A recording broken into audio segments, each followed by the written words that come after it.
Hello, it's me, Ben, from this podcast.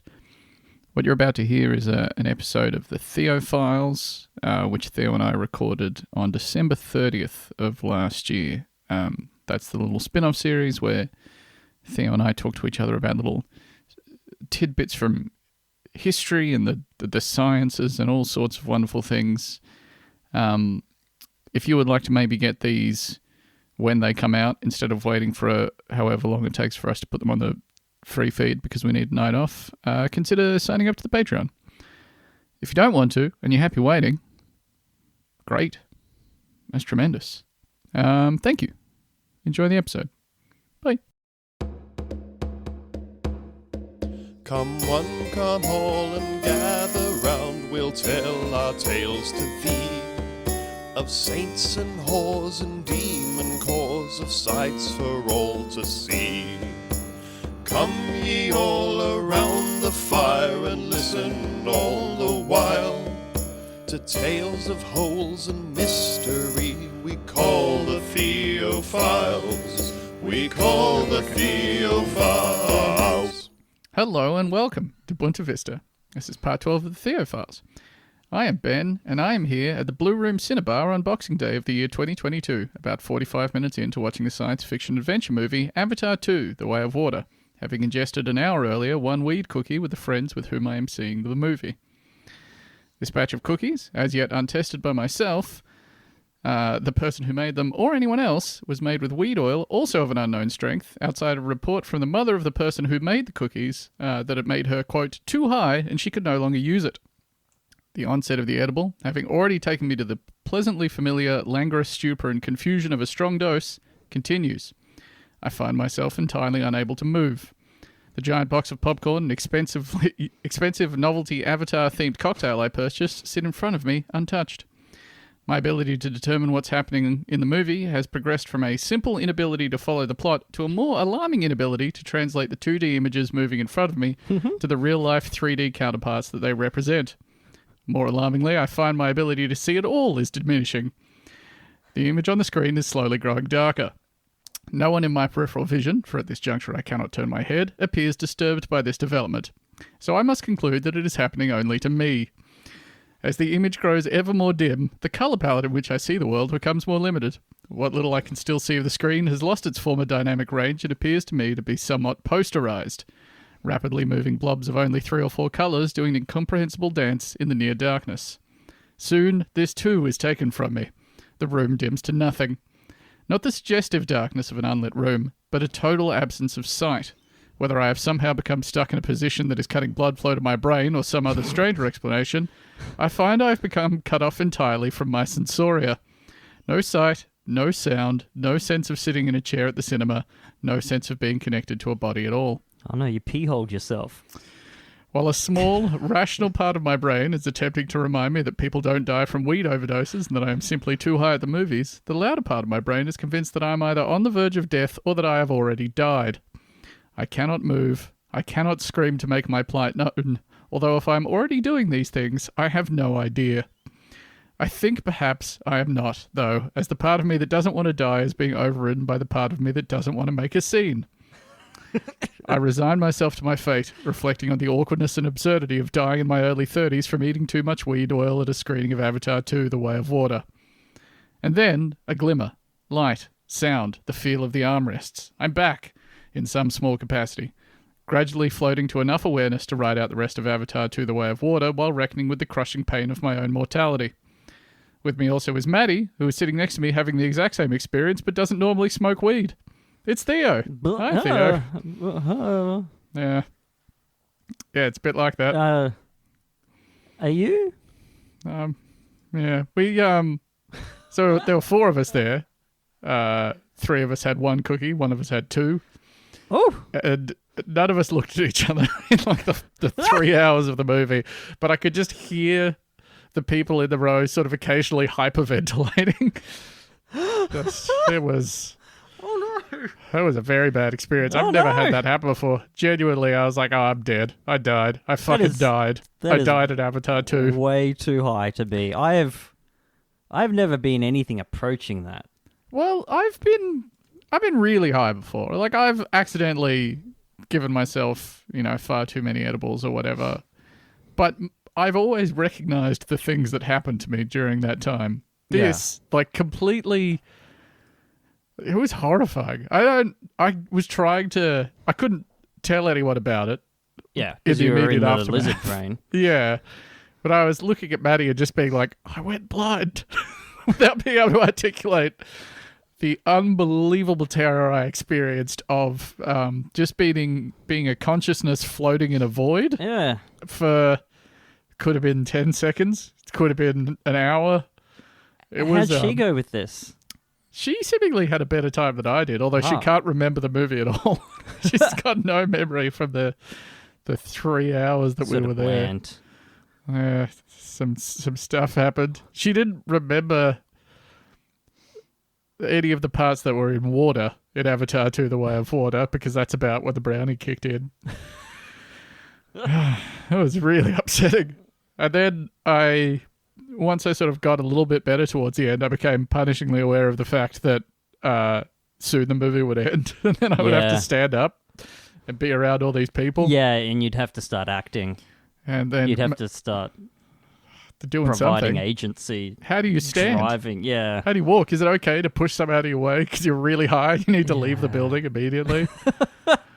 Yes. And then the walk home was about 25 minutes, and Maddie and I walked in complete silence because I couldn't.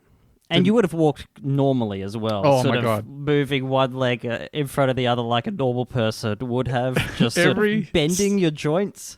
Every single degassing your valves. Was so conscious, just such a conscious effort to just do one step. I felt like a toddler, except that toddler had to walk 2.5 kilometers. Yeah. It was... Yeah. No bueno. How are you? How was your Boxing Day? I'm good. We've not been up to much. We've just been sort of at between home and the in-laws' place with our 2 little munchkins. But they're going good. They're having a good time. Lots of presents. Christmas is different with children.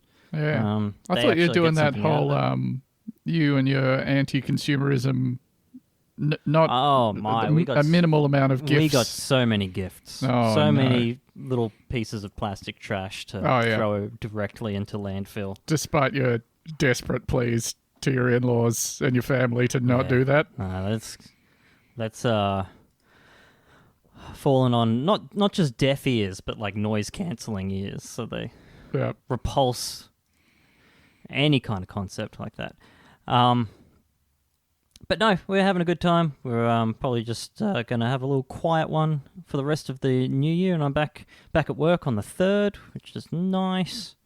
Oh, maybe we could we could do something on Tuesday, maybe, if you don't have any plans. But we can take this one offline. We can take it offline. We don't need to plan our week, although I'm sure people get something out of it. Yeah. Because we've got an episode to record. Hey, Ben. Hey, Theo. Hey, have you ever wondered what it's like to walk a mile in the opposite sex's shoes? Yes, but I've watched some very interesting documentary videos on the issue. Yeah. Yeah. Yeah, whereas I haven't. Let's talk about airships. So I love dirigibles, but not in a sincere way, because they are fucking stupid as hell. Well, they're very slow. I think that's the thing about a dirigible. We'll get into that. And they sort of seem like more fiction than real, although they absolutely existed, because like I think our interaction with them is more through fictional means than non-fiction, right? Yeah, like we see Sky Captain in the World of Tomorrow and the dirigibles docking at the top of the Empire State Building, and you go, well, there's no way that they docked dirigibles at the top of the Empire State Building. That's right. Yeah. Well, they would have had to build a mast up there, etc., specifically for that. Yeah. As sort of a sliding doors moment where these could have been, if nothing more than just like cruise ships, like the COVID bearers. See, that does... Well, it sounded nice until you said the COVID bearers, but I would love to go on a slow Zeppelin to China. Yeah. Imagine. To Indochina. Gin fizzes on your way to the Orient while you're traveling at a steady 3 knots over the Atlantic Ocean. Wait, no, I've taken really the slowest possible route Yeah. to You're on China. a slow airboat to China. Should we take the A to B route? No, I was thinking we take B to Z. Yeah. So, I'll give us a selected history of airships.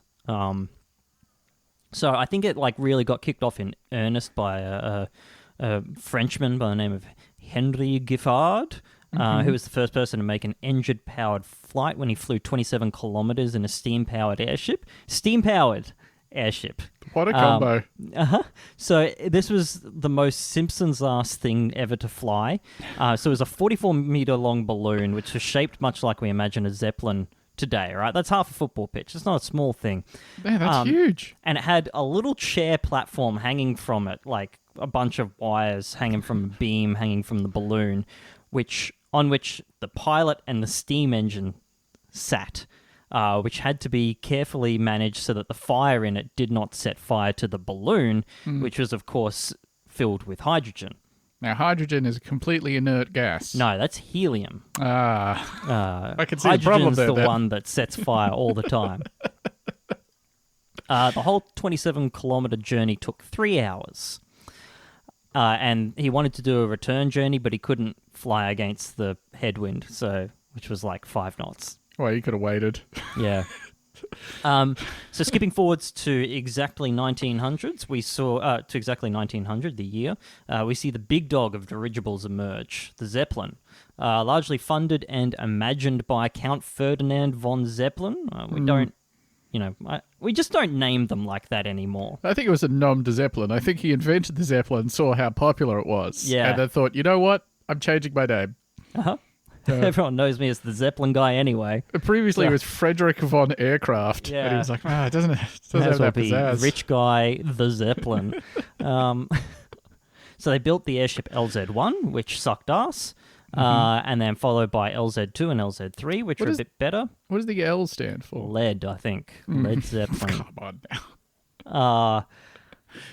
So LZ-2 and LZ-3 were a bit better, but they just sort of tottered around Germany extremely slowly, carrying dignitaries who going like, ooh, Tsar, etc. So forth, so on. They followed this with LZ-4, or Untitled, in 1908. God damn it. Come on now. And if you're under 30, go fuck yourself. Yeah. Don't even talk to me till your bones hurt. So they built LZ-4 in 1908, which was built to satisfy a funding requirement for a 24-hour flight from the Reichstag. Which it did, well, it attempted, but it was just a series of fuck-ups. So shortly after it began, one of the engines ran out of fuel, and so they had to stop the engine. And I assumed they knew that this was going to happen because there was only so much fuel in each tank per engine, Yeah. and they just had to run fuel around from engine to engine. I don't know, but it had to be stopped. But currently, it was daytime, which meant that the airship was flying lighter because the sun on the skin would inflate the balloon, making it big and round. And so it was relying on the engines being pointed downwards. So when they stopped the engine, it shot up to 820 meters. And then they've got all of these pressure valves, which would just whenever it went too high. Yeah.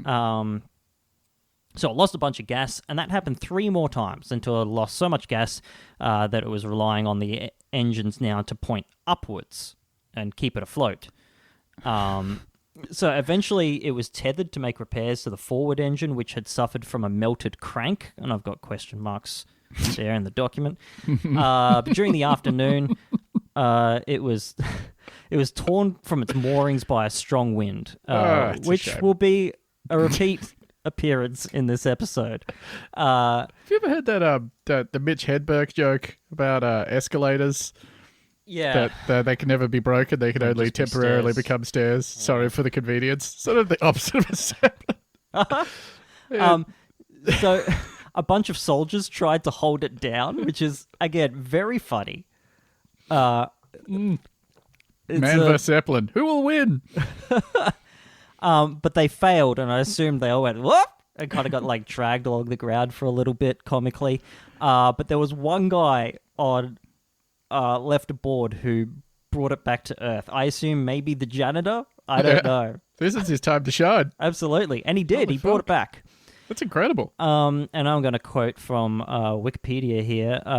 Unfortunately, the ship came into contact with a half-dead pear tree while landing, the Zeppelin's natural enemy. It's just a funny craft. It's why a would you funny specify aircraft. that detail? Dead. So it came into contact with a half-dead pear tree while landing, which damaged some of the gas bags, and it immediately caught fire. The cause of ignition was later ascribed to static charge being produced when the rubberized cotton of the gas bags were torn. So effectively, if you haunt a Zeppelin too hard, it catches fire. Right? Like, you gotta keep track of all the electrons, where they are, where they should be. Here's the funny part, though. The disaster took place in front of an estimated 40 to 50,000 spectators and produced an extraordinary wave of nationalistic support for Zeppelin's work. We love the shitty craft. Why? More. This is insane. Do you think it was just out of sympathy? They're like, oh shit, he's going to have his feelings really hurt. Yeah. Unsolicited donations from the public poured in. Enough had been received within 24 hours to rebuild the airship, and the eventual total was over 6 million marks, at last providing Zeppelin with a sound financial base for his experiments. So we need more Zeppelins catching fire so he can build more Zeppelins. I just feel like the public sentiment doesn't run that way anymore. Like, people love seeing hubris fail so much. The only way to get, like, a big public outpouring of money is to be like a grandpa that someone took a photo of saying, no one turned up to Gang's hamburger party, and then everyone sends him $150,000 on GoFundMe for unclear reasons. I don't know. I mean, we rebuilt one of the towers. Yeah. Bit half-assed to only do one, though. Yeah. Put you back into it. I think so. In Western Europe, meanwhile, Britain, France, and Spain are starting to dip their horrible little European toes in the dirigible waters when a little thing named World War I breaks out. Bit of a mistake calling it World War I. Yeah, you're just setting yourself up for a franchise there. I would have called it The War to End All Wars. Yeah. Or The Great War. Get some people in the door. That's the problem with World War I. They should have called Couldn't get enough people in. The war that sucks real bad. And suddenly you won't have so many people choosing to go fight in... Don't show up to this war. You will hate it, unless you love Trenchfoot. Some sort of Trenchfoot freak. During this... Trenchfoot fetish.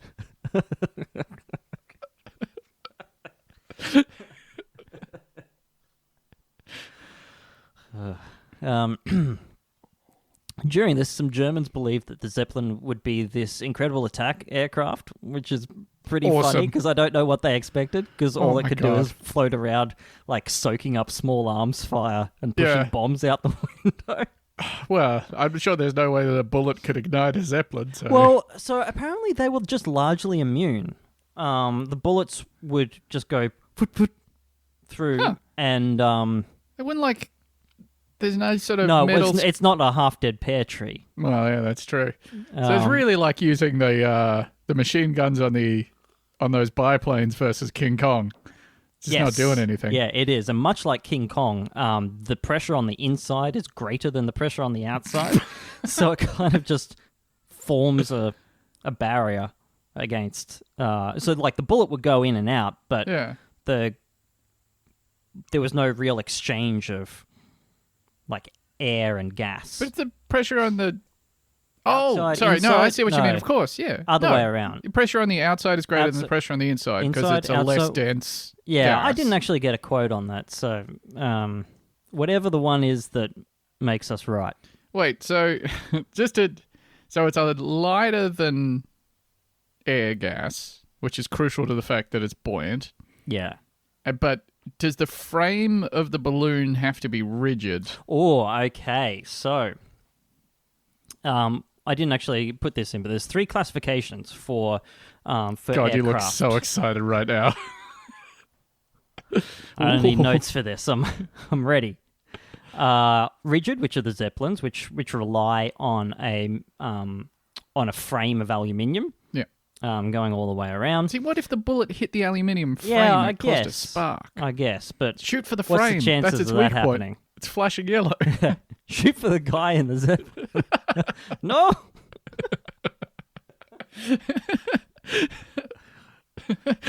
No one ever says that in war, the greatest weak point of the Zeppelin is the guy with a massive handlebar moustache pulling on a series of arcade levers and pulleys while whistling a jolly tune to himself underneath. Well, if you take him out, it's going to crash In 10 days. in 10 days, yeah.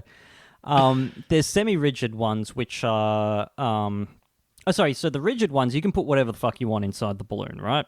Yeah. There's semi-rigid ones, which I believe the inside is actually the gaseous part, and it's just got like reinforcing stuff going around it, but it doesn't need that there necessarily. And then there's non-rigid, which are the blimps we have today, where they are basically a balloon. Yeah. Full of helium. But they did find some use in anti-submarine warfare, which we'll also come back to. I'm not going to say when we're going to come back to this, but I'll hint that it's another war that happens a little bit after this one. Warcraft 2, where you could use the gnome dirigibles to spot the goblin submarines or whatever. Could. Maybe there is a little kernel of truth to. And also, if you click on a peasant in real life, he does say work. Yeah, he says zug zug. Yeah, something need doing. So the Zeppelin company are forced under the Treaty of Versailles to build America a replacement for earlier Zeppelins that they built that was supposed to be war reparations for the USA, but they were sabotaged by the crew. It doesn't say why the crew sabotaged it. I don't know. Maybe there was some sort of lingering resentment in Germany following World War One. Didn't follow that up. But I love the idea that Germany fucked up so bad that they had to build a sorry Zeppelin. Yeah. And we will make it properly this time. I'm just kidding. I'm going to make it very badly. To send them a gay Zeppelin. Be sure to take it as fast as it can go, as high as it can go on the first day. So that's how you break it in. So this was the USS Los Angeles, which was used to do a bunch of testing, including... That's the name of the Zeppelin? It has like a ship designation? Yeah, well, I guess they got to call it whatever the fuck they want. It's rules. It's their Zeppelin. I'm the captain of the USS Los Angeles. Oh, it's like an aircraft carrier or a destroyer? Yeah, water? Yeah, it's... Never. Yeah, not sure. Well...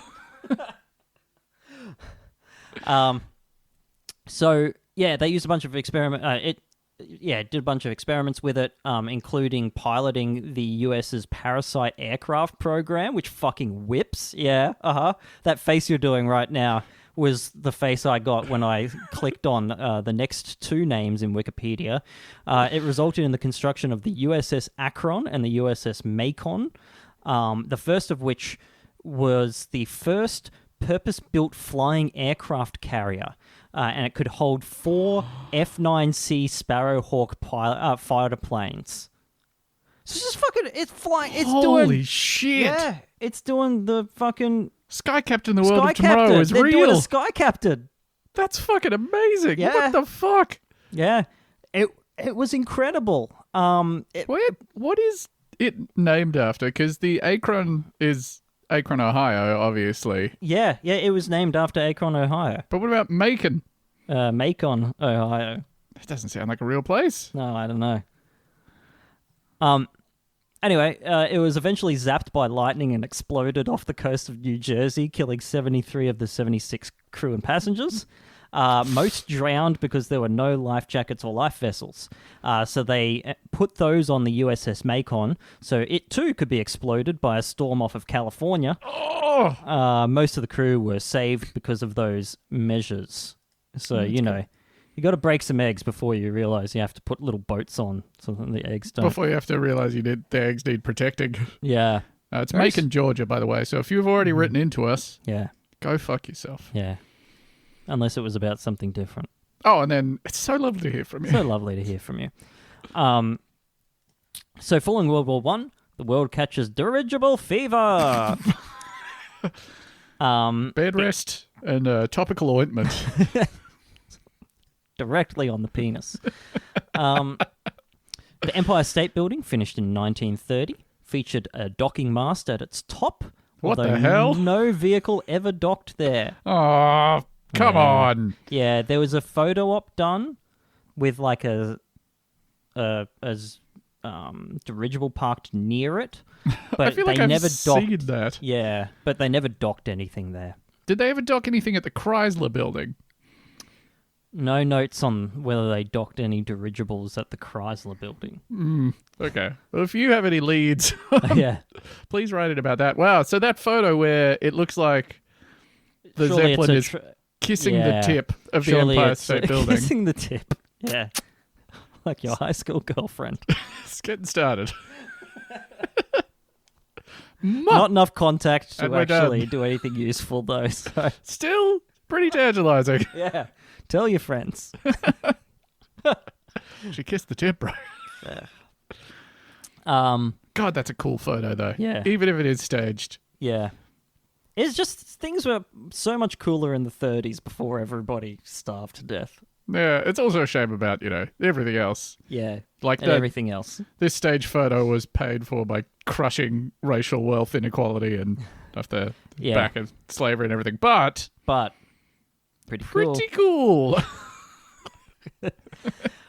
So, possibly the most successful of all dirigibles, the dirigible that's like fulfilling the promise of dirigible fever, the fever dream, was the LZ-127 Graf Zeppelin, which was built in 1928.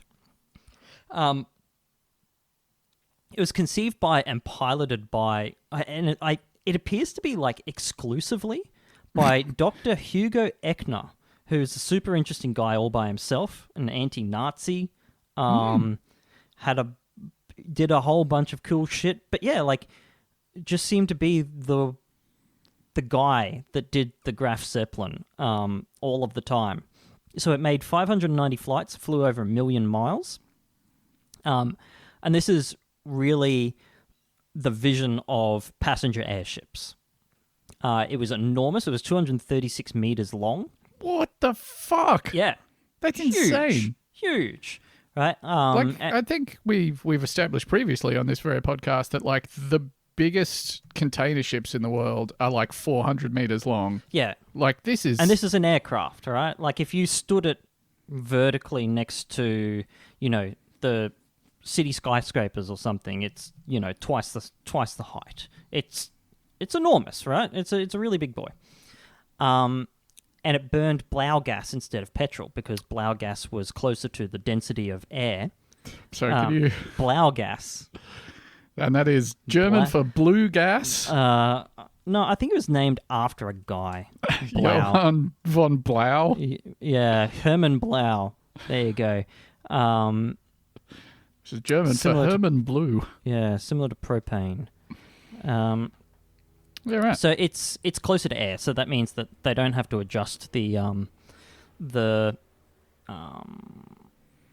The daytime, nighttime. the float so much. Well, no, it's not going to affect that, but like so the previous ones when they're burning petrol, it's going to change the density of the craft.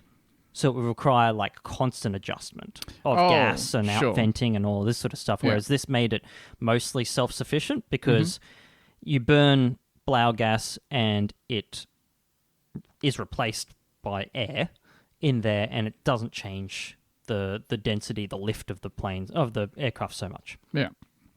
It was an absolute sensation, right? So Graf Zeppelin was greeted by large crowds on most of its early voyages. There was 100,000 at Moscow and possibly 250,000 at Tokyo.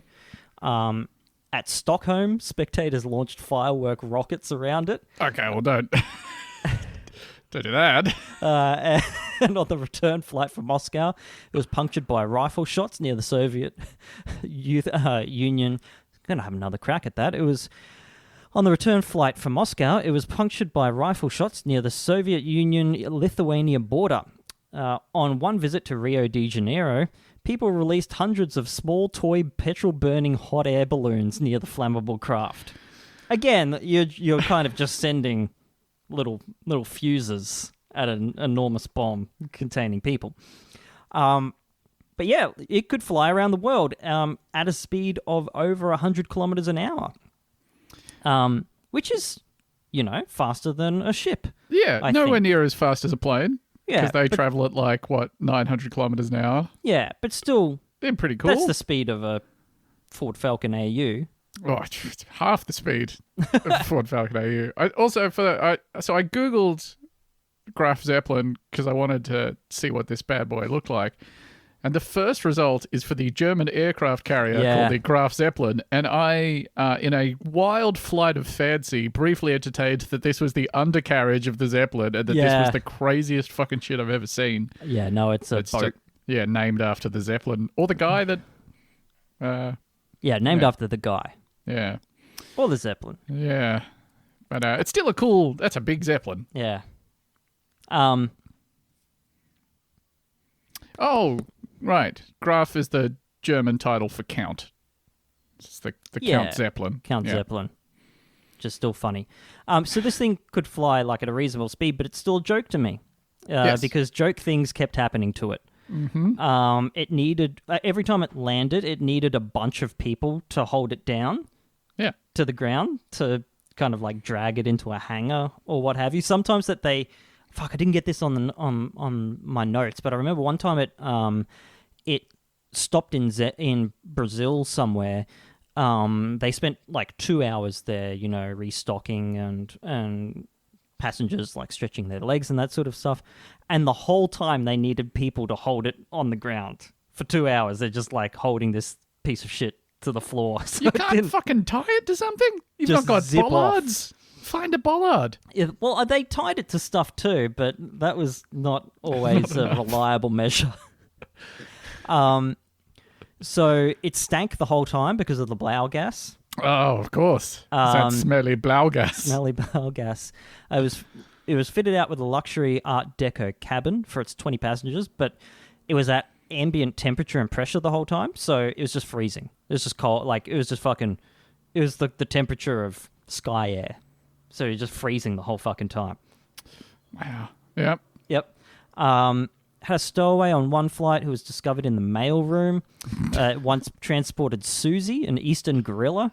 Come on. It nearly hit power lines taking off, nearly crashed into the ground during a hailstorm. It made a visit to the Century of Progress World's Fair in Chicago in 1933. It had swastikas painted on the left side of the fins, so Eckner piloted it so as to present the other side. That's like a... Look at this side! Look at this side only! Do not... It's so horrible. The other side holds nothing symmetrical? of interest. Oh, absolutely. Absolutely symmetrical. Bilateral symmetry. German engineering? All the way. Once you've seen one side, you can simply imagine the reverse in your head. It was absolutely wonderful piece of shit. But in 1937, the Hindenburg ruined it for everybody. That was basically come on. it. You cowards. So the Germans had no helium supply.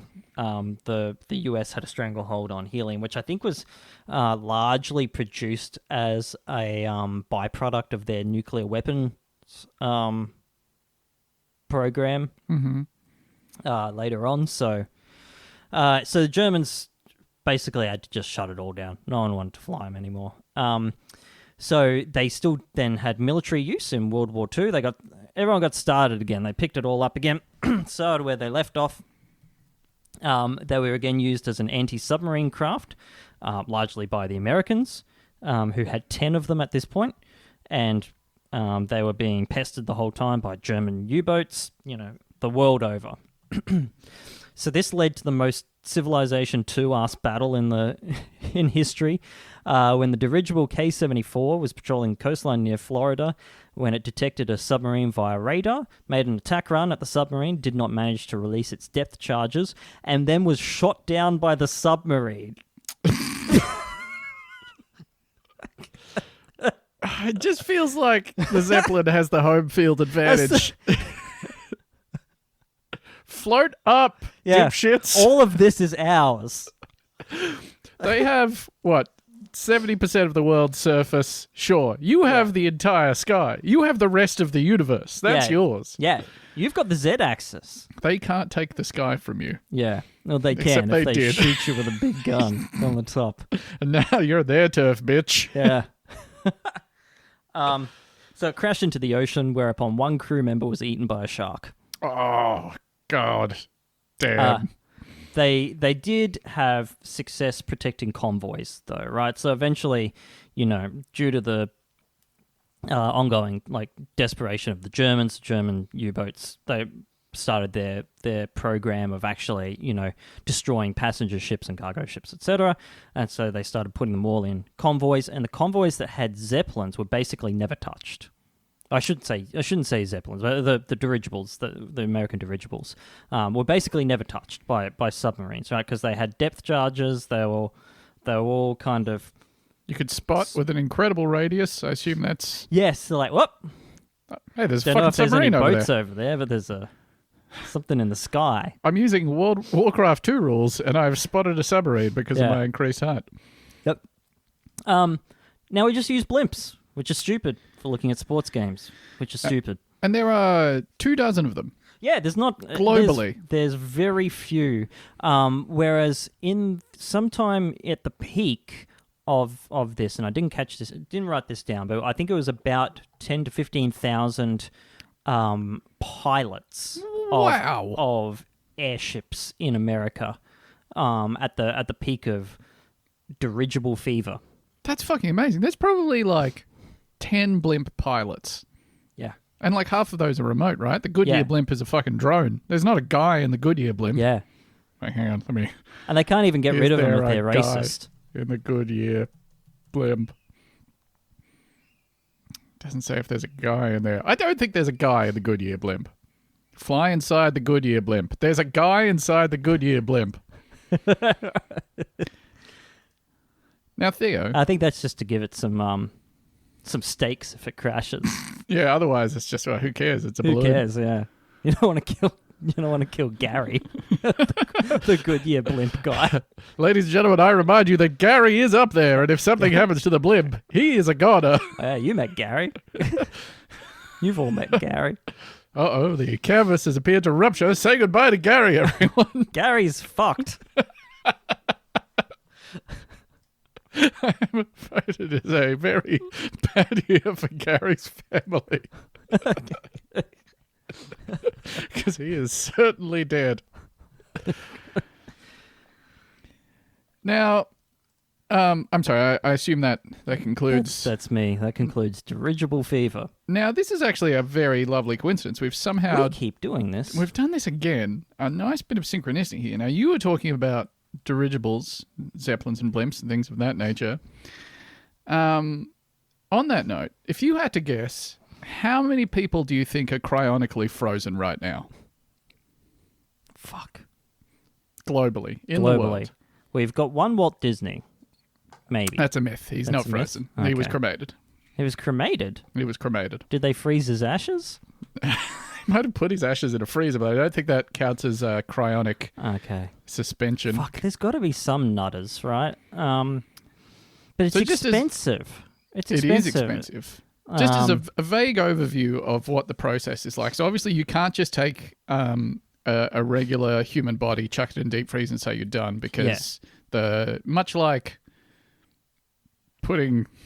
I actually don't have a comparison for this, but all the moisture in your body will expand and it ruptures cells. Yeah, ruptures cells and then you're fucked, yeah. Yeah, and it will tear apart the delicate membranes in your brain or whatever. So they have to... And that happens to me already, so... And imagine if they did it at negative 160 degrees Celsius. Can't they just make it 0? Negative 196. No, it's got to be really cold. Well, so freezers run at negative 20. And my chicken stays like rock hard in there. You should put that to them. Okay. Hey, have you tried running the freezers a bit hotter? Cut down on operating costs. So the way they do it in modern times is they replace your blood and your other fluids with basically an antifreeze mixture. No, that's mine. Yeah, well, and then they chuck you upside down, I believe, in a vertical tank that is filled with or cooled by liquid nitrogen. This is just Vincent D'Onofrio's mind palace in The Cell. Yes, and they do look a lot like that. Oh, no. Minus that horse. They don't have that horse in there. Yeah. But now back to the question. They realised that the horse was not a vital part of the process. We should get rid of the horse slices because they had just taken up valuable floor space for no real purpose. We could be hanging bodies in here. There could be another upside down rich guy. Take a stab at a number of cryonically frozen people right now. I'm going to go with 100, with around 100. That's a pretty reasonable guess. Yeah. So no one publishes an exact number on this, but I have got some numbers here. Don't want people finding out. There are 229 bodies cryonically frozen at the Cryonics Institute in Clinton, Michigan, alongside 228 pets. There's another 30 bodies that are also stored there, frozen, but being done by the American Cryonics Society, who rent space from them. There's another 201 frozen bodies at the Alcor Life Extension Foundation facility in Scottsdale, Arizona. Yeah. There are 87 frozen bodies and 50 frozen animals at the Cryo-Rus Cryonics facility in Moscow. This includes a chinchilla that had suffered lethal head trauma while playing and was put into... Oh my goodness. Yeah, suspended animation. There are at least 12 people frozen at the Yinfeng Life Science Research Institute in Jinan, China. There are 8 bodies and 4 pets frozen at the Oregon Cryonics facility in Salem, Oregon. There are 5 people frozen at TransTime Inc. in San Leandro, California. There is a new facility that just got built in Switzerland by the European Biostasis Foundation, but it's not clear if they've actually put anyone in yet. The Southern Cryonics facility in Holbrook, New South Wales is meant to open sometime now-ish, but so far they don't have anyone there. That's in Holbrook, New South Wales. It's got that submarine. Oh. You ever seen the submarine in Holbrook? No. They got a submarine up there that you can explore and climb around on land. On land? On land, yeah. Oh. So all in all, we're looking at about 550 people in total. So you're in the sort of right order of magnitude. Yeah. Which is... Mostly in America, I noticed. They must really suffer, I think, from being untethered from the mortal coil, which happens to us all. Well, I think it's also that they just don't like regulating things over there, and there are actually quite a lot of rules about what you can do with dead bodies in most countries. Yeah, very, very easy to freeze someone over there. Yeah. Okay. At the easy moment, freeze. They reckon there's about 2,000 people globally signed up to have it done to them when they die. Yeah.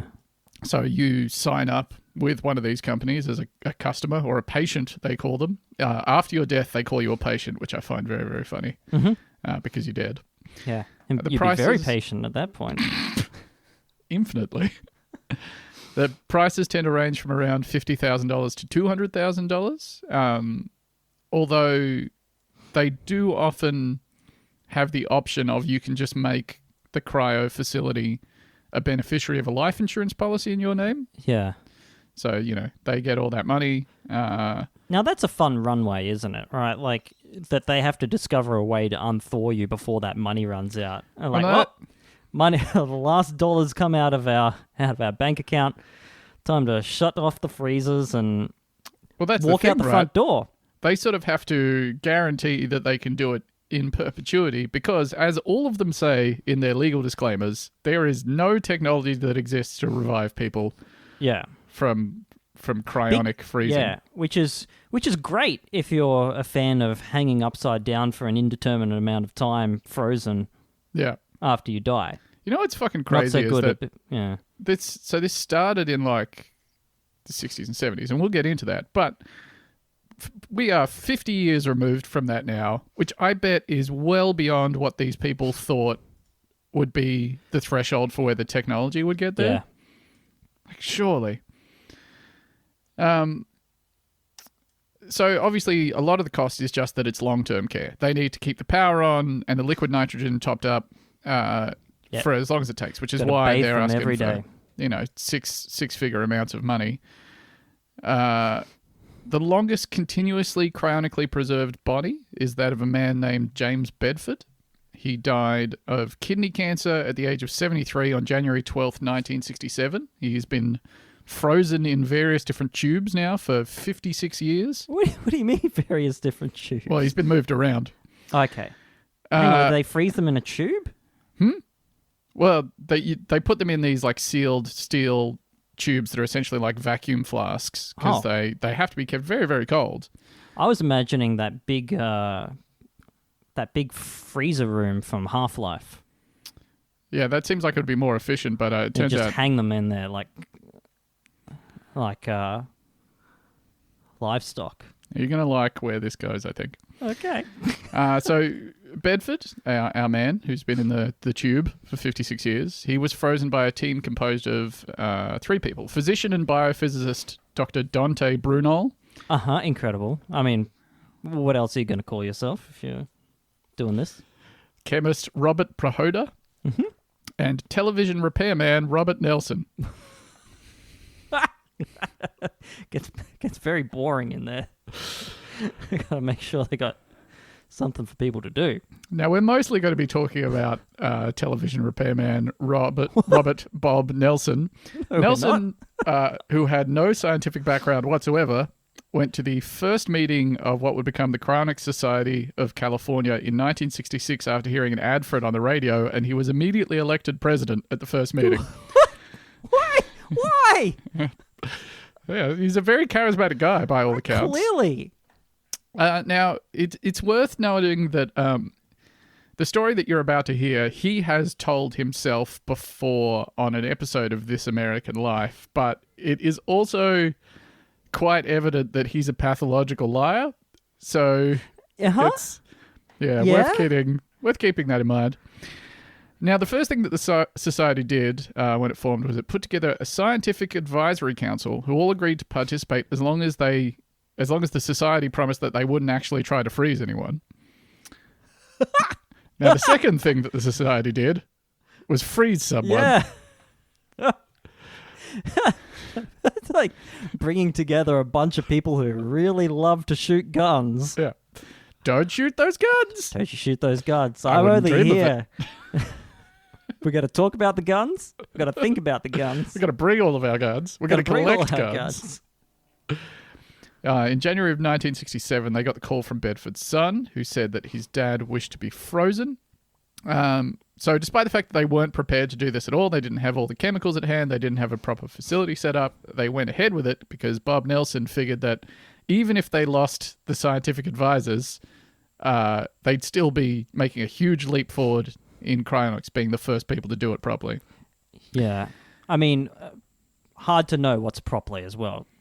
Yeah. Well, yes, because the science isn't really there. Now, at this point, only one other person has been frozen, but she didn't have the perfusion done where they replace your body liquids with antifreeze and stuff. So she was never going to be viable even if she was, revived. Yeah. So that was more of a test as to what would happen. So that body was frozen.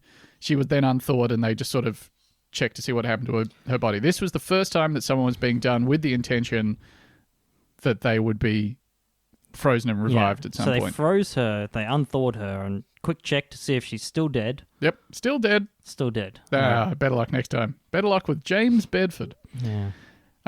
They did this at his son's house. They were borrowing ice from people on the street, like neighbours, to keep the body cold while they were preparing it. Big scientific step forward, I guess, to be the first ones to do it right. They're basically stepping onto the moon. Door knock. Step 2, door knock for ice. Yeah, that's right. Okay. After they finished the perfusion, the body was then stored in a garage inside a wooden crate filled with dry ice. Mm-hmm. But it was eventually turned over back to Bedford's family, so his son, and his son managed to keep him stored in a liquid nitrogen-cooled tank until the 90s when he was handed to another professional cryonics facility. Then he was handed to the Alcor facility in Phoenix, Arizona. So he's been all the places that a dead body in a frozen tube can go. Yeah. But this famous first freezing of the longest freeze man is not the thing that made Robert Nelson famous. So the thing you have to know about the Cryonic Society of California, as you can maybe guess from the fact that it had a TV repairman as its president, was that this wasn't like a group of scientists and technicians who wanted to do cryonics, who were interested in like figuring out the science of it. It was a group of people who wanted to have cryonics done to them. So these were all people that wanted to be frozen on their death. And the reason they were thinking about this is because quite a lot of them were close to death. So they were either quite sick or they were very old, unlike Nelson, who was quite young. And so it only took 6 months after getting the call to freeze Bedford that one of their members died. A woman called Marie Sweet. Having no proper storage facilities and no real money to speak of, they did the same thing with Marie, where they froze her and then they kept her in a wooden box lined with polyurethane that in turn was kept in a garage attached to a mortuary.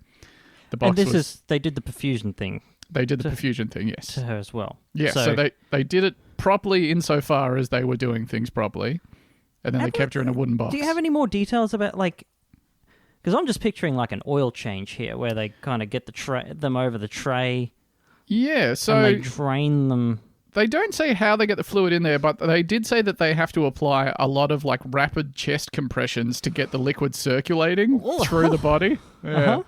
So I assume they're just whacking her with a rubber mallet at various key arteries around the body just to really get that antifreeze going everywhere. So Nelson's job at that point became to top up the dry ice every week, and that was keeping her in a state of suspended animation. Wooden box, polyurethane, garage, literally a garage for cars. Yep. And then shortly afterwards, Cryonic Society of California member Helen Klein dies. She was also put in a wooden box lined with polyurethane that was kept in a garage attached to a mortuary. Yeah. At this point, they're stacking up. Well, sort of, because it was the same wooden box. So he couldn't afford to buy dry ice enough to keep 2 boxes cold. So he was like, well, fuck it. I'll just put both of them in the same box. That means I only have to get the same amount of dry ice. Good, makes sense. Bingo bongo. You know, less air to keep cool. The system works. At this point, the mortician is starting to get sick of having the bodies in a box in his garage because he's pretty sure it's illegal and he doesn't really like what's happening there. And so he is slowly working on getting Bob Nelson to get rid of them, although it hasn't happened yet. But at this point, a man named Russ Stanley, who was also a member of the Cryonic Society of California, dies.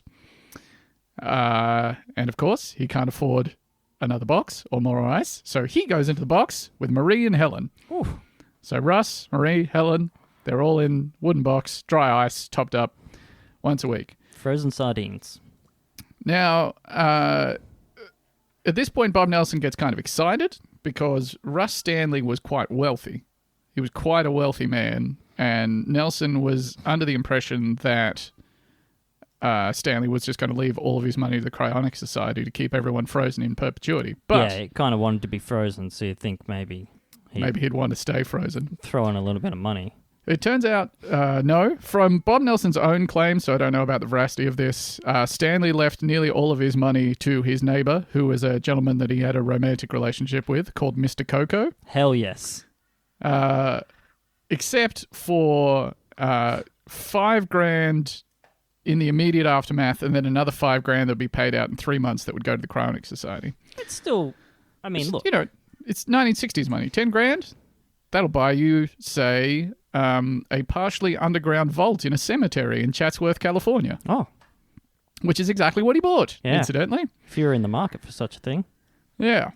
So he gets the vault, but at that point, he's not doing anything with it. He's keeping the 3 bodies, wooden box, garage. And then he gets a phone call. A woman in Detroit who is being paying to have her frozen dad stored in a facility in Arizona has run out of money to pay for the storage and the liquid nitrogen and is being threatened with having the metal container her dad is in thrown out onto the street. Huh. So Nelson says, yeah, absolutely. I have a place that I could keep your metal capsule if you want to give it to me. And then we've got a box. Well, so you got a body. Doesn't tell her about the box. What he tells her about, or shows her, is a series of concept drawings of a very futuristic-looking underground laboratory, filled with So what I initially pictured when I was thinking about, cryonic tubes was like those Alien or 2001 style ones where it's like a glass topped tube. Yeah, 100%. There's a bunch of scientists checking readouts and dials. That's what he shows her. But it's good to have aspirations. Yeah. And they went in something like that. Instead, what he actually has is just a square hole in the ground in a cemetery. But he doesn't tell her that. Tomato. Nelson says, yeah, absolutely, I will take that capsule off you. So the capsule is an actual, I don't know what that means in this context, but it is a purpose-built cryo chamber. It is a big metal container with a vacuum layer between the outer layer of metal and the inner layer of metal. And then on the inside goes a body, which is cooled by liquid nitrogen that, needs to be topped up as it sort of boils off. Yeah, gotcha. So he takes that, he puts it in the cemetery, and then when it arrives, he hires a welder. He gets the welder to open that welded shut capsule with a blowtorch. He takes the 3 bodies from the wooden container, puts them into the metal container alongside the woman's frozen dad, and then seals it back up. And he has not told the woman whose dad it is about this in any way, shape, or form. Look, I mean, those are implementation details. Yeah. They don't necessarily need to know. Yeah, even though every single body involved in that process will have thawed out a little bit during the transfer process. Yeah. She doesn't need to know about it, so it's fine. Now, theoretically, at this point, he is sitting pretty, right? He's got his nice vacuum layer container cooled with liquid nitrogen instead of dry ice. So, theoretically, he only needs to top it up every few months instead of needing to top it up weekly like he used to. Yeah. Except it turns out it's quite hot in Chatsworth. And the vacuum pump is working too hard to keep the vacuum maintained, and it keeps burning out. So once the vacuum goes, it causes a little bit of the end of the capsule to pop out because it was held in by the vacuum. Oh. And that causes everything to warm up drastically, which means the nitrogen is boiling off at a way faster rate than it was before. Yeah, and you kind of got like the end of the chicken when you defrost it. Yeah. That's what you've got. You've got a little still frozen on the inside. Yeah. Little bits. Those little piggies getting a little warm. A little toasty. And on top of that, more people keep dying. Nelson is then contacted by the parents of a 7-year-old girl who was on the verge of death. I think from cancer, but I can't quite remember. And her parents and also the girl seemingly wanted to be frozen at the point of her death. So Nelson at this point has nowhere to put her, doesn't have any money. But from his own claims, he's just very moved by her plight. He's become friends with this girl. They went to Disneyland or some shit. I don't know. That he goes, well, I have no way I can feasibly do this. I'm doing it. Yeah, I'm going to make do. He takes possession of the body when the girl dies. He puts her in a wooden box lined with polyurethane that he tops up with dry ice in a garage, in a mortuary. And then he gets another stroke of luck. So a man called Stephen Mandel, who was 24 years old when he died of enteritis and adrenal failure, he was the first person frozen by the Cryonic Society of New York. I don't quite know how these people managed to get in contact, but the life insurance policy that Mandel's mother had thought would pay to cover the cost of storing the body of Stephen with the Cryonic Society of New York never pays out. They dispute the claim. And his body has been sitting with the Cryonic Society for 4 years, and the Cryonic Society people have been paying for it out of their own pocket. They're running out of money as well, and they're just like, look, we can't do this. You need to take this body somewhere else, or we need to bury him. And this woman, Stephen Mandel's mother, ends up talking to Bob Nelson, who says, yeah, absolutely, Yeah, I'll take sure. your capsule.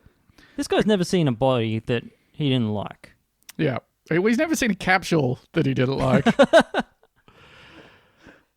And at this point, sometime between the 7-year-old girl dying and getting Stephen Mandel's capsule, he has also taken possession of the body of a 55-year-old woman from Des Moines, Iowa, named Mildred Harris. She also has been stored classic style, like the 7-year-old, in a wooden box lined with polyurethane topped up with dry ice in a garage. She has been there for 2 years at the time that he receives the body of Stephen Mandel. Oh, my gracious. Now, Nelson had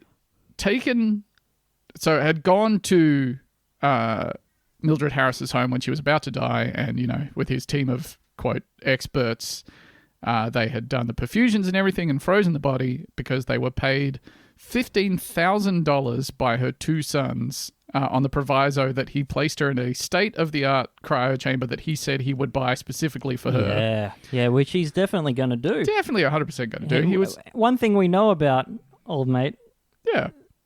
I mean, that he's on the level. She'll end up in a cryo chamber. Uh-huh. He was also paid another $6,000 to disinter, freeze, and then store the remains of their father, Mildred Harris's late husband, Gaylord Harris, who had died, don't laugh, who had died a few months prior.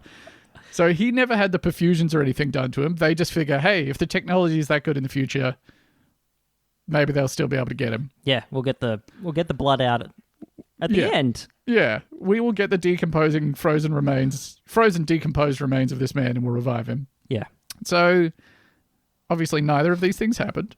So Nelson has the capsule that Stephen Mandel is in flown from New York, which is on the East Coast, to Chatsworth, which is on the West Coast, almost as far a flight as you can do in the US. Now, it's easy to fly a cryogenically frozen body across from one side of the country to the other. I would assume. It's quite interesting because it is quite cold easy up there. if you don't tell the airline that there's a dead body in the capsule. Yeah.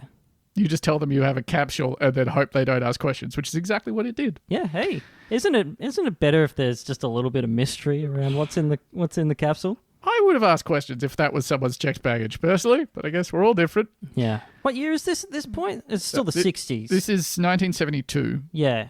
At this 1972. You could bring your bomb on a plane at that point. You could. You were still sorry, allowed. I have my collection of bombs, antique and modern. Yeah. So obviously, once he gets the tube arrives, and he puts it in the semi-underground vault, and then he cuts it open. He adds the body of the 7-year-old girl and the body of Mildred Harris, and then seals it back up. Now, this capsule is also faulty, just like the last one. It also turns out that the electrical hookup that he has in the cemetery does not provide enough power to support the vacuum pumps on both capsules at the same time. Barely enough to support the vacuum pumps on even one of them. Because I don't think they're probably not equipped for this, right? The typical body in a cemetery uses 0 power. You might even get some if you got some of those fancy like methane suckers there. Yeah, they're not meant to run super fridges traditionally. Yeah. No pumps involved with the traditional body. No, few pumps in your average casket. So these things are both sort of getting way too hot constantly. Yeah. And also, on top of that, the entire flight from New York to California, they obviously weren't plugged into 240 volts or whatever the fuck Americans are on over there. Yeah. So it was just entirely without power, and his body warmed up significantly. And his body warmed up significantly when it was cut open to put the other 2 bodies in there. So, like, all of that means that all of these bodies have sort of been partially unthawed and then refrozen. Yeah, especially old mate on the plane who was already not in a great state. Like hopping in the world's longest elevator ride, and then it stops at the Games Workshop level. And a guy hops in, and then someone welds the elevator closed. It's exactly throws like it that. in a cemetery.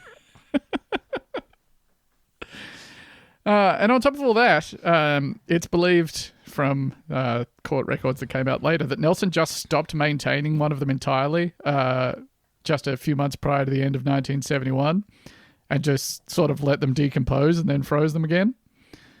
So pretty cool. Yeah. Now, Look, I've got a bunch of failed projects. It's hard. It's hard How to can you keep up the blame a man? enthusiasm. During all of this, one of Mildred Harris's sons is regularly coming to California to visit his mother and father in the vault. Now, at one point, he affixes a plaque with Mildred's name on the cryo chamber that she shares with two other bodies that this man doesn't know about. But he also affixes a plaque with his father's name on the other cryo chamber, which does not contain the remains of his father at all, and instead contains the remains of 4 strangers. So, luckily he only needs 2 plaques. There's only 2 wet blankets coming in to see their dead relatives. Well, yeah, so it's the one guy, and he apparently has no qualms with how the operation looks whatsoever at this point. Also, I can't find specifically what did happen to Gaylord Harris's remains, but the mortician who owned the mortuary, his notes indicate that the disinterred body was, quote, never perfused or frozen. So straight into landfill with Gaylord Harris. Okay.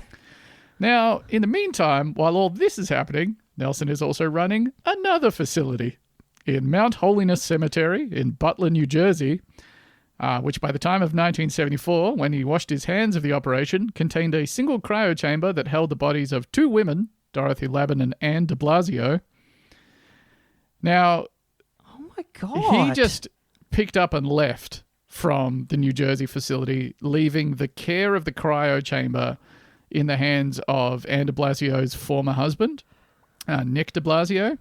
I'm going to read to you here from the dissertation, Failed Futures, Broken Promises, and the Prospect of Cybernetic Immortality Toward an Abundant Sociological History of Cryonic Suspension 1962 to 1979 by Grant Schofstall, which is where I've gotten most of the details of this story from. Here we go. The vessel was apparently modified to accommodate the needs of a bulk liquid nitrogen delivery service. 2, quote, fill pipes were added to the capsule, while the pipes expedited the filling process. By virtue of their connecting the inside of the storage vessel with the outside, they also served as a heat conductor. Yeah, so they're just going to... The vacuum's sort of gone now. Defeated the purpose of that, yeah. And I mean, pipes are probably metal, so they're probably just... Superconductive. Superconductive. Well, not superconductive, but quite conductive. You know what? Yeah. We're not idiots. This had the effect of speeding up the rate of liquid nitrogen level boil-off, which in turn had the effect of producing a cap of ice over the top of the vessel, making it difficult to open for inspection. In order to do so, the ice had to be chipped away. Yeah. On one occasion, de Blasio, or a liquid nitrogen service employee, it is not clear who, took a hammer and chisel to the ice, and in doing so inadvertently damaged the vessel's vacuum seal, causing all the liquid nitrogen to rapidly deplete. Long before the damage was recognized, Dorothy and Anne thawed and began to decompose. There is some record of an attempt to repair the vessel, but ultimately the remains of Anne and Dorothy removed from the MVE Forever flask and conventionally buried. Don't call it that. Don't give it that name. It's sort of a for a little while flask. For a short period flask. Oh my God. That's so grim. That is... Yep. That is nasty. Nelson wasn't done. So after he abandoned the Mount Holiness facility... What is this guy's problem? He froze 2 more bodies at Chatsworth between 1974 and 1976. A man named Pedro Ledesma and an unnamed 6-year-old boy who were stored together in the same cryo chamber. Both of them were thawed by the end of April 1979, along with everyone else that was in there. God. Although it may have happened much, much earlier with the other 2 containers. So the local press got wind of the failures and broke into the vault, with one reporter describing the scene thusly. The stench near the crypt is disarming. It strips away all defenses, spins the stomach into 1,000 dizzying somersaults. Oh, it shouldn't be doing that. Something's gone wrong. Several of the relatives of the formerly frozen deceased sued Nelson and the mortician for just over $1 million. The mortician's malpractice insurance paid out his half of the fines. Nelson managed to wriggle out of paying anything because of some procedural irregularities. So he only had to pay $18,000 in legal fees, and he was off completely scot-free. Man, oh man. Yeah. Just the power of lying. You can get so far just by lying in life. The things he's appeared to have lied about are fucking insane. If you read this from a few different sources, there's a whole thing in the This American Life episode where he says that the first time the body's thawed, he flew to the cities that the families were in to tell them face to face that it had happened, and they all told him that it's fine just to refreeze them. And then This American Life called up those people. They said, no, he never came and visited. He never told us. He never even phoned us about it. He's apparently a real piece of shit. He died himself in 2018, only 4 years ago. And his body is currently in Clinton, Michigan, in the storage facilities of the Cryonics Institute. Yeah. He shouldn't be in there, We should just unplug him. I feel like if there's a just universe, he's getting unplugged. Interestingly enough, I had a look. They have a patients list for the Cryonics Institute in Clinton, Michigan. But they only have the names of a few of them. Mostly they're just by patient numbers. And most of them are, the first name and the last name. But there is someone in there who, let me just double check my details here. Patient number 87, they were frozen on the 7th of March 2008 with only one name.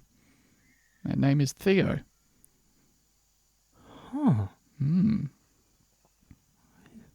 Sounds like an intriguing gentleman. Much to think about. Mm-hmm. And that concludes... I was going to do several stories of cryonics failures and controversies because there are a couple other ones, but it turns out this one's quite long. But, how's that? That was grim. Isn't that fucking insane? I didn't like that guy. So the first person to be frozen cryonically is still frozen, but the next 17 people all had problems happen and they were all thawed out and all just buried traditionally. Yeah. Which is pretty fucking wild. Which is if you're the kind of guy that wants to be frozen for all eternity, to kind of get thawed out like a roast chicken and then chucked in the ground like a like a dead dog. Like a dead dog.